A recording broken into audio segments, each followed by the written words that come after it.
ഇന്ന് കൊത്തു പൊറോട്ട ഉണ്ടാക്കാൻ പോവുകയാണ്. ഒരു പാൻ എടുക്കുക, അതിലോട്ട് കുറച്ച് കോക്കനട്ട് ഓയിൽ ഒഴിക്കുക, അല്ലെങ്കിൽ സൺഫ്ലവർ ഓയിൽ എടുക്കാം.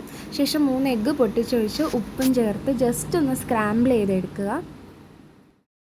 ശേഷം ഇതേ പാനിലോട്ട് തന്നെ കുറച്ചും കൂടി ഓയിൽ ആഡ് ചെയ്തതിന് ശേഷം എണ്ണ ചൂടായി വരുമ്പോൾ കുറച്ച് സവാള അരിഞ്ഞതും പച്ചമുളക്, തക്കാളി അരിഞ്ഞത് ഇവയും ചേർത്ത് കുറച്ച് ഉപ്പും കൂടി ചേർത്ത് ഒരു ബ്രൗൺ നിറം ആകുന്നിടം വരെ വഴറ്റിയെടുക്കണം. കുറച്ച് മഞ്ഞൾപ്പൊടി, കുറച്ച് മുളക് പൊടി, കുറച്ച് പെരിഞ്ജീരകം പൊടിച്ചത്, കുറച്ച് മസാലപ്പൊടി എന്നിവ ചേർത്ത് നന്നായിട്ട് വഴറ്റണം. ഇനി നമ്മൾ കട്ട് ചെയ്ത് വെച്ചിരിക്കുന്ന ചപ്പാത്തി കൂടി ഇട്ട് നല്ലോണം മിക്സ് ചെയ്യുക. അത് മിക്സായി കഴിയുമ്പോഴത്തേക്ക് കുറച്ച് നെയ്യ് ആഡ് ചെയ്യുക, കുറച്ച് ടൊമാറ്റോ സോസ് ആഡ് ചെയ്യുക. വേണമെങ്കിൽ ചെക്ക് ചെയ്തിട്ട് ഉപ്പും കൂടി ഇടുക.